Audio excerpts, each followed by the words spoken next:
A paz do Senhor Jesus, todos os irmãos. Eu sou o evangelista Marcelo Miranda, aqui da cidade do Rio de Janeiro. E hoje nós vamos estar estudando na revista Conectar Mais. Nossa pré-aula tem como título, na lição, a lição de número 3, Há Tempo para Tudo. Vamos estar lendo aqui o texto de referência, ou texto básico, se encontra em Eclesiastes, capítulo de número 3. Há para todas as coisas um tempo determinado por Deus. Tudo tem o seu tempo determinado, e há tempo para todo propósito debaixo do céu. Há tempo de nascer, tempo de morrer, tempo de plantar e tempo de arrancar o que se plantou. Tempo de matar, tempo de curar. Tempo de derribar e tempo de edificar. Tempo de chorar, tempo de rir. Tempo de plantear e tempo de saltar. Tempo de espalhar pedras e tempo de ajuntar pedras. Tempo de abraçar e tempo de afastar-se de abraçar. Tempo de buscar, tempo de perder. Tempo de guardar e tempo de deitar fora. Tempo de rasgar e tempo de coser. Tempo de estar calado e tempo de falar. Tempo de amar e tempo de aborrecer. Tempo de guerra e tempo de paz. Que vantagem tem um trabalhador naquilo em que trabalha? Do versículo 1 ao versículo 9. Então hoje nós vamos estar falando a respeito do tempo. No caráter introdutório, vamos falar a respeito desse tempo que a Bíblia fala, o sábio Salomão fala em seu livro, né? Que é tido como pregador, né? O livro de Eclesiastes, que ele se refere a si como pregador. Eclesiastes, capítulo 3, vai falar que há tempos para todas as coisas. O que é o tempo? Qual a dimensão do tempo? Como dimensionar o tempo? Como é que é a contagem? Que mistério é esse que é o tempo? O tempo que vem, tempo que vai. Bom, para nós nos situarmos dentro do texto e dentro do título da lição, dentro desse assunto, nós vamos termos que entender que há dois tipos de tempo: o tempo Cronos e o tempo Kairos. O tempo Cronos é o tempo que todos nós conhecemos, vem de cronologia. Ou seja, cronologia, uma coisa que seja cronológica, ela é graduativa, ela é simultânea não, ela é seguida, né? Simultânea é exatamente o contrário, simultânea é junto, mas ela é paulatina, ela vai acontecendo, né, em sequência. Começa num ponto e o tempo vem passando, por exemplo, o mês de outubro começa no dia 1º e aí vem contando dia 2, dia 3, dia 4, dia 5 e assim sucessivamente. Então, o tempo Cronos é o tempo que o homem conhece, que é para que ele saiba fazer a contagem dos dias, dos anos, das horas, dos minutos, do segundo, dos séculos, das décadas, enfim. E aí nós temos como se situar na história da humanidade a partir da contagem do tempo. Por exemplo, nós tivemos um evento conhecido mundialmente, a guerra. Em que tempo que foi? A gente sabe lá o ano que foi, 40, 41, 42, enfim. A gente vai buscar na história e vai ver a determinação daquele tempo. Quanto tempo falta para acabar o ano? Bom, nós estamos em outubro, nós temos novembro, dezembro, dois meses e poucos. Quanto tempo tem um ano? 365 anos, né? Com a diferença aí do ano bissexto, quando é ano bissexto. Enfim, o Cronos, ele determina o que é passado, o que é presente e o que é futuro. O passado do Cronos já acabou, se foi. Foi embora, não existe mais. O futuro é aquele que virá, aquele que não aconteceu. E o presente é o que nós estamos, nesse momento aqui, gravando esse vídeo, né? E você vai estar vendo no presente, em primeira instância, para os que estão vendo ao vivo, mas como não se trata de uma live, é uma gravação, vocês vão ver no futuro. Eu estou gravando no presente, vocês vão ver no futuro. O tempo que passa não volta. É isso que o pregador ele está se referindo. O tempo passou e não se volta. E nós vamos estar falando isso aqui, destacando um versículo desse capítulo. Mas vamos lá. Existe também o Kairos. O que é o tempo Kairos? O Kairos é o tempo de Deus. É o tempo relacionado a Deus. Então, Cronos é o tempo de cronologia do homem. E Kairos é o tempo de Deus, é a eternidade de Deus. Kairos está ligado à eternidade. A gente tem uma visão, às vezes, não ampla do que é eternidade. Quando a gente fala eternidade, a gente entende, por exemplo, uma pessoa viver eternamente, quer dizer que ela nunca mais vai ter fim. Ela vai viver e nunca mais vai vir a morrer, né? Essa é uma visão errada da eternidade. Na realidade, quando isso acontece, quando nós aceitamos a Jesus como nosso Salvador e Ele nos garante a salvação, através dessa garantia, nós sabemos que nós vamos viver uma eternidade, ou na eternidade. Viver uma eternidade ou viver na eternidade não quer dizer que nós somos eternos. Não, na realidade nós somos perene. Quem que é eterno e quem que é perene? Só Deus é eterno. É um atributo de Deus. Só Ele é eterno. Ser nenhum no mundo, tanto no meio da humanidade, como no meio espiritual, como no meio cósmico, como qualquer outro ser, no meio vegetal. Não existe ninguém eterno. Somente Deus é eterno. Todo o resto é perene. E perene é uma ligação que está ligado ao Cronos, porque o perene ele tem um pontapé inicial, ele tem um marco, uma partida, né?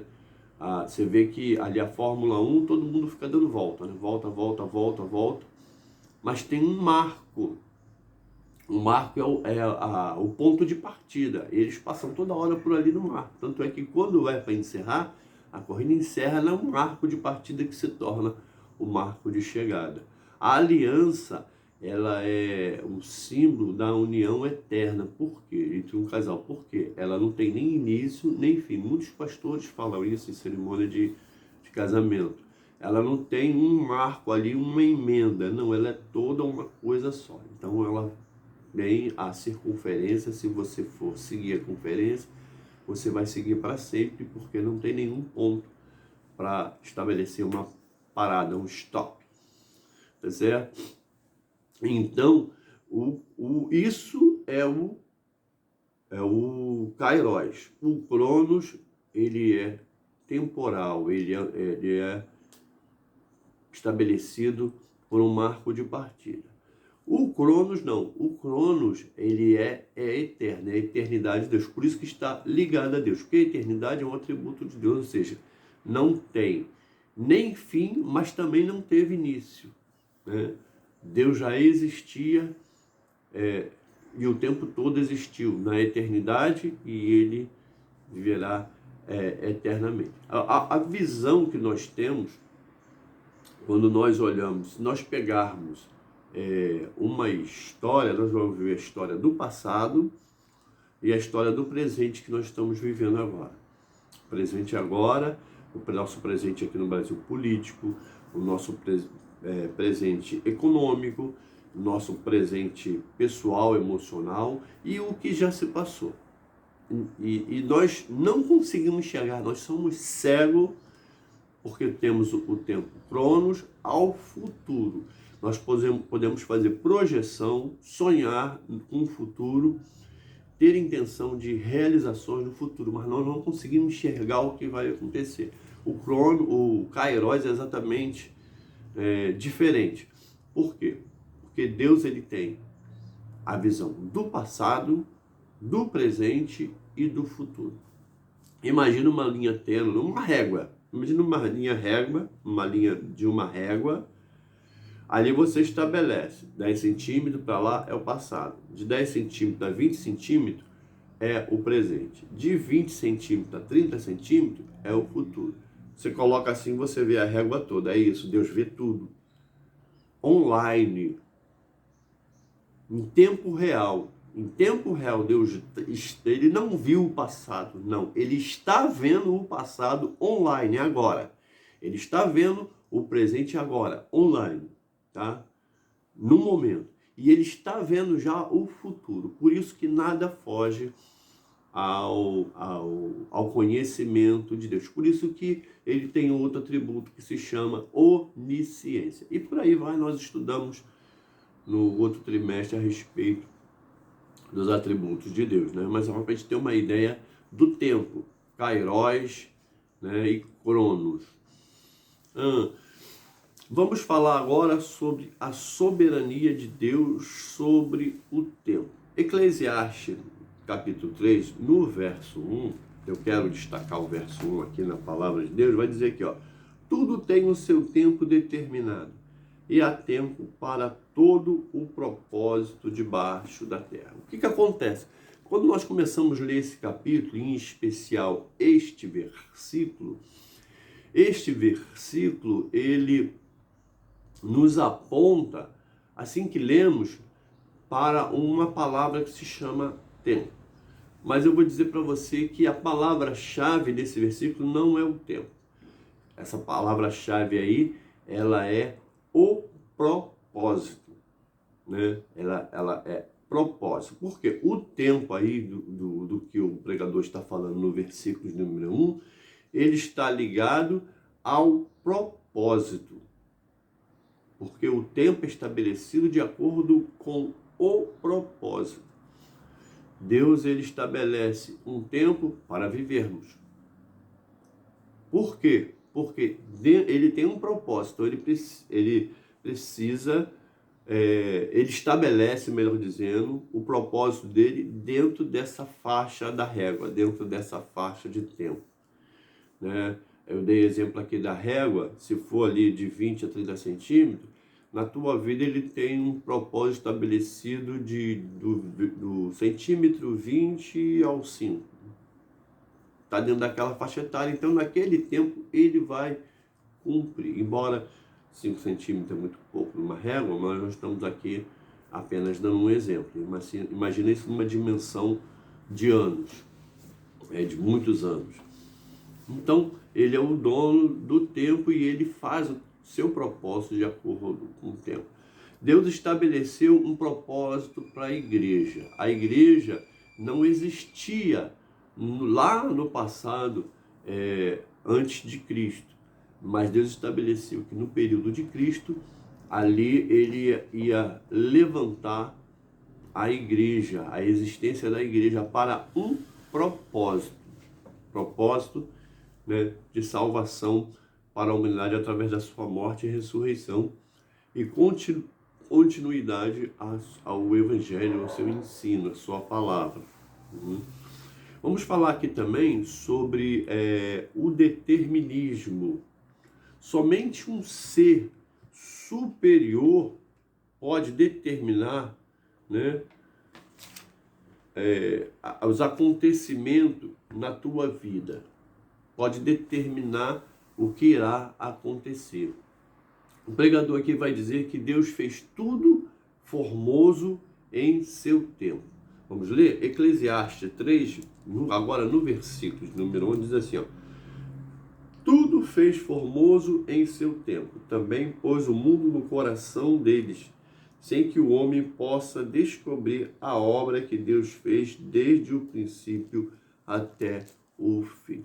Então, Deus, ele é perfeito. Então, baseado na sua perfeição, tudo que ele faz é em termos de perfeição. Ele faz tudo perfeito, porque nele não há variação, né, de imperfeição. Há tempo para tudo. Há tempo para tudo. No verso 2, por exemplo, ele fala de um período pré-estabelecido para o nascimento e para o falecimento. Olha o verso 2, o que ele vai assim nos relatar. Há tempo de nascer e tempo de morrer. Tempo de plantar e tempo de arrancar o que se plantou. Tempo de nascimento e tempo de falecimento, certo? Tempo de nascer, tempo de morrer. Tempo em que você planta, ok? E aí há um propósito. Qual o propósito? Já que a gente não vamos falar do ser humano, mas vamos falar então de uma árvore. Você planta uma árvore, qual o propósito de uma árvore? A fotossíntese, né? a oxigenação para a terra, o fruto, servir ao ser humano como fruto, esse é o propósito da árvore, e trazer sombra, né? Trazer purificação no ar, através da troca da sua respiração, digamos assim. Então, ela nasce, e aí nasce para um propósito e cresce para um propósito. Quando ela chega no seu auge da sua história, ela ali vai dar fruto, ela vai fazer todo o seu propósito. Quando essa árvore não for cumprido todo o seu propósito e não tiver mais o que fazer, ela simplesmente vai deixar de existir, certo? Claro que no caso de uma grande árvore, a gente sabe que dura muito, muito, muito tempo. E muitas das vezes quem acaba matando através de um desmatamento é o homem, né? E o homem é a mesma coisa, ele nasce para um propósito, cumpre o seu propósito, depois de cumprir o seu propósito, ele chega ao final da sua existência. Você já parou para pensar que você talvez esteja perdendo tempo porque você tem um propósito? Você já descobriu o propósito de você estar aqui na Terra? Você já descobriu o propósito da sua existência? Então é um caso a se pensar, né? Precisamos nos voltarmos para Deus, porque Ele é o Senhor do propósito. Quem determina o propósito é Ele, não somos nós. Nós precisamos descobrir o propósito de Deus para as nossas vidas, né? E aí nós vemos na história, por exemplo, na história bíblica, que tem registro desde o Gênesis, por exemplo, o tempo determinado por Deus, ele sofre uma variação. Se nós pegarmos a média de vida na época de Adão, 900 anos. Se a gente pegar a média de vida na época de Noé, 600 anos. Se a gente pegar a média de vida mais para frente um pouco, avançando no Cronos, de Abraão, nós vamos ver uma média de vida de 200 anos. Vocês perceberam a escala, como ela graduativamente ela vem decaindo na sua quantitativa, na quantidade de anos? Quem estava lá atrás vivia mais, depois o outro vivia menos, e assim sucessivamente. A média de vida do ser humano vem caindo com a história, ao ponto de chegarmos no Salmo de número 10, de número 90, versículo 10, que ele fala que a média do homem é 70 anos, 80 canseira e enfado. A média que é estabelecida. Por que isso acontece? Por que há uma variação de tempo? Porque lá atrás Deus falou assim, se o homem pecar, certamente morreria. Por quê? E Paulo fala também do salário do pecado. O salário do pecado é a morte. Então, à medida que a humanidade vai se enredando mais no pecado e não querendo saber das coisas de Deus, não querendo saber em agradar a Deus, mas agradar só a si próprio, aos seus prazeres, o tempo cronos da nossa vida, ele vai gradativamente reduzindo e nós vamos, logicamente, vivendo menos nessa terra, tendo menos tempo para a conclusão do propósito de Deus na nossa vida. Já pensou nisso? Quem está mais perto de Deus e quem vive mais fugindo do pecado, não alimentando o prazer da carne, viverá, além de viver mais, vai nessa terra, vai viver com mais qualidade de vida e ainda vai ser presenteado com uma eternidade. E quem vive na dissolução do pecado, na orgia, na glutonaria, na beberia e tantos outros tantas outras coisas de pecado, o que vai acontecer? Ele vai viver menos, vai ter uma qualidade de vida péssima, vai morrer e vai ser condenado e vai ter a morte eterna, como nos ensina a palavra de Deus. Então, melhor para aproveitar o tempo é estar perto de Deus. Por isso que o sábio, o rei Salomão, fala que o princípio da sabedoria é o temor a Deus. Jó é mais contundente ainda no livro de Jó, que fala que a sabedoria é o temor a Deus. É uma afirmação que tem no livro. Então, estar com Deus, estar perto de Deus, ser de Deus, andar com Deus, querer Deus, respirar a Deus, orar a Deus, viver Deus, fazer a vontade de Deus, é o sábio. Quem está fora dessa classificação não é sábio, pode ter doutorado, pode ter o que for, pode ter faculdade na Harvard, pode ter o que for, ele vai ser uma pessoa muito inteligente, mas não vai ser sábio. Sábio é aquele que entende que tem um Deus, que o mundo não foi feito do acaso, mas que existe um ponto de partida, porque tudo está dentro do crono, toda a humanidade, todo mundo está dentro do crono. Você vê que nasce o dia se subsiste um período, depois ele morre, depois volta a nascer. Existe um ciclo cronológico de tempo. Por isso, a gente entende que há todo um controle de um ser superior sustentando isso. Tá certo, meus irmãos? Vamos aqui também agora falar sobre outra parte aqui da lição. Ele vai falar aqui dos versículos de número 3, tempo de matar e tempo de curar, tempo de derribar e tempo de edificar. Há, às vezes, na nossa vida, marcos de tempo. Por quê? E Deus, às vezes, estabelece, é Deus que estabelece na nossa vida. Por exemplo, eu tive um tempo que eu era ignorante, mas aprove a Deus me despertar um determinado tempo e conhecê-lo e sair da ignorância. Por exemplo, eu pecava por ignorância. Aí Deus se revelou a mim e me mostrou o pecado. Então agora eu não vivo mais na ignorância, mas eu vivo fugindo do pecado.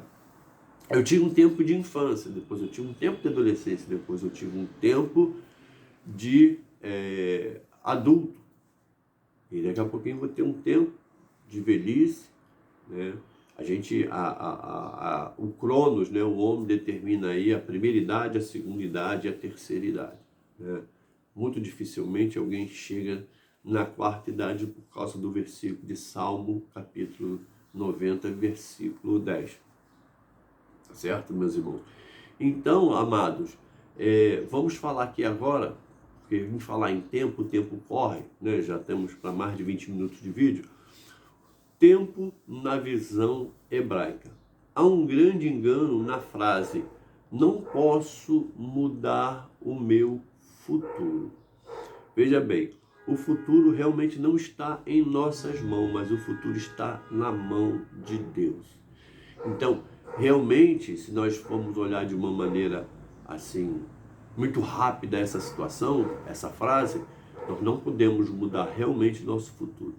Porém, quando nós nos entregamos a Cristo, nossa vida está na mão de Deus. E lembra do Kairos? Deus tem a eternidade em sua mão, é uma regra, ele tem uma eternidade. Ele pode mover a régua para lá, para cá, para cima, para baixo, riscar para cima, riscar a folha para baixo.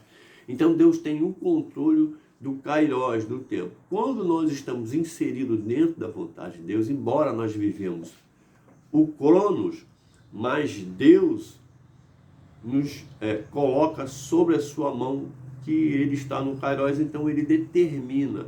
Então Deus pode mudar. Tem base bíblica? Tem. A oração do justo pode muito os seus efeitos. A oração do justo move a mão de Deus. O rei Ezequias, o profeta Isaías chegou lá e falou: prepara, rei, porque você vai morrer. Prepara a tua casa, Deus mandou te falar que você vai morrer. E quando ele saiu, ainda saindo do palácio do rei, o rei caiu de costas para o trono, dobrou o seu joelho, virado para a parede, chorou, clamou a Deus: Deus, tem misericórdia de mim, chorando com o coração espedaçado, porque ele não queria morrer. E Deus falou com Isaías, ainda antes dele sair, e falou assim: volta, vai lá e fala com o rei, que eu vou dar para ele mais 15 dias. A oração move o coração de Deus. Por isso que quando alguém está enfermo, nós oramos para Deus intervir. Quando alguém precisa de uma solução no problema, nós oramos para que Deus venha dar a solução daquele problema, porque Ele é eterno, Ele conhece, Ele tem toda a visão do Kairos. Tá certo? Então, não posso mudar o meu futuro? Eu não posso, mas quando eu coloco na mão de Deus e oro a Deus, Deus pode fazer mudança. Por exemplo, se você sabe, você tem, por exemplo, o vício do tabaco, você sabe que futuramente você vai adquirir um câncer, o que vai acontecer? Você vai olhar a situação que você está e você vai estar vivendo ela e você está prevendo, que você não pode ver, mas você pode prever o seu futuro. E você não pode fazer nada. Mas quem disse que você não pode fazer nada? Você pode. Você pode se livrar do vício enquanto há tempo. Tomara que você possa fazer isso logo no início, para que não tenha as consequências. Porque o nosso erro, nós podemos nos abstermos dos nossos erros que nós cometemos no dia de hoje. O que nós não podemos nos abster é das consequências que ele pode nos trazer. Mas nós temos esse poder de mudança. Basta querer. Então, em resumo, irmãos, com relação ao determinismo, trocando em miúdo, o que vai trazer a revelação do nosso futuro é as atitudes do nosso presente. O que a gente faz aqui traz determinação para o futuro. O camarada fuma, o camarada bebe, o camarada se prostitui, o camarada não faz exercício, o camarada come de tudo, não tem uma regra. Então isso vai dar uma projeção para o futuro. Olha, o camarada que se cuida do seu corpo, do seu físico, vai ter uma vida futura mais salutar, uma vida em condições melhores fisicamente do seu corpo. O camarada que não procura Deus, o camarada que quer pecar, o camarada que não está nem para as coisas, que ele, é o dono do seu nariz, ou então do seu umbigo, como falam, né? O que vai acontecer? Ele vai ter autonomia para fazer o que ele quer, mas no grande dia ele vai ser chamado e não vai ter a salvação. É o que a Bíblia chama de tolo, né? É o tolo. Esse é o tolo, porque o tolo anda só segundo a sua vontade. Vocês já repararam que a gente precisa da obrigação de tudo que nós fazemos? Se você chega atrasado no trabalho, você tem que dar obrigação ao patrão lá, ao chefe que for. Ah, o trânsito, é isso, é aquilo. Você está prestando obrigação. Você, quando é pequeno, você tem que prestar obrigação aos seus pais. Adolescente, né? Embora que hoje o pecado está tão difundido no mundo, que tem adolescentes aí que não, os pais nem sabem onde ele está. Você vê o exemplo lá da Finlândia, né? Aquelas leis malucas, que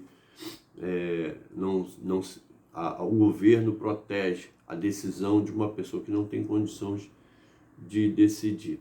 Então, amados, é isso. Precisamos ter atitudes que vai trazer coisas boas no futuro. Então, muitas das coisas que acontecem com a gente, o responsável ou o culpado somos nós mesmos. Vamos falar aqui sobre vida atemporal. Através da rotação, da transladação, né, da translação, melhor dizendo, da Terra é estabelecido a contagem dos anos, das semanas, é o Cronos, né, que nós já citamos aqui. No entanto, a igreja tem o seu futuro focado na eternidade. A igreja, né, nós que servimos a Deus, nós vivemos o Cronos, mas com a visão focada no Kairos, ou seja, focado na eternidade, em viver uma vida com Deus eternamente. Será um detalhe passado, pois a questão do Cronos, será um detalhe passado, porque nós não precisaremos mais do Cronos, porque nós teremos uma vida eterna. E para terminarmos, então, que o tempo, como nós estamos falando, já se esvai, vamos falar aqui de vivendo numa atmosfera eterna. Precisamos estar vivendo nessa atmosfera eterna. Na eternidade não há passado, nem presente, nem futuro, como já foi dito. Entretanto, somente a igreja irá participar desta vida eterna. Então, como proceder para fazer parte dessa igreja?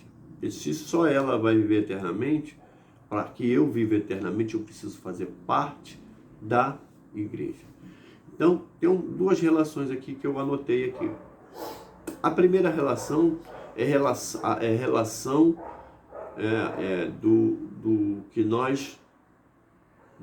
da insuficiência para sermos igreja.